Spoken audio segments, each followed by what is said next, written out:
Hi guys, my name's Ashley. I'm an occupational therapy assistant student at Fox College, and today for my video I recorded my mom making her breakfast and preparing her lunch for work. So my mom's center of gravity is located at the normal spot just a few inches above the pelvis. Right here her base of support is a little bit narrow. She's leaning up against the counter just a bit, and then when she walks over to do the coffee, she widens her base and is able to stand independently. So one of the Newton's laws that are applied in this is inertia, which is where an object at rest will stay at rest unless an external force is applied. So the coffee beans were at rest, but my mom applies the external force by scooping them out with a spoon, and then they move into the coffee machine. So when my mom goes to open the takeout box, she externally rotates her shoulder right there. So the shoulder is a ball and socket joint, and it has 6 degrees of freedom. This movement takes place on the transverse plane and the vertical axis.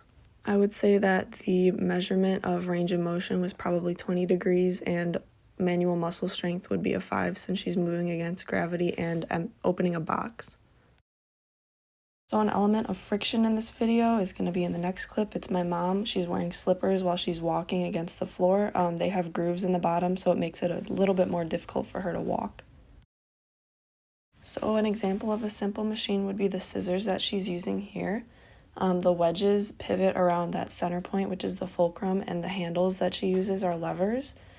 She applies the force to the handles, and then when the wedges come together, the blades, it's allowing it to cut that bag open. So some examples of how occupational therapy could help this activity would be sequencing and planning steps. You'll see towards the end my mom has to reach in the cabinet to grab a lid for the container that holds her salad dressing.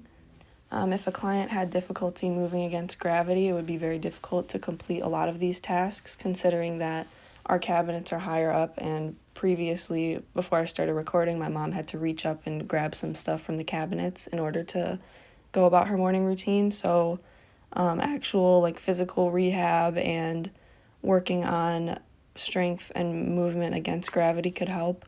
If my mother was in a wheelchair, it would also be helpful to have some reachers to reach into the high cabinets.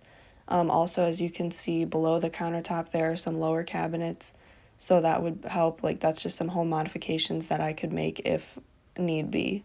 Alright, that's pretty much it for the video. Thank you for watching. I hope you enjoyed looking at my mother's morning routine.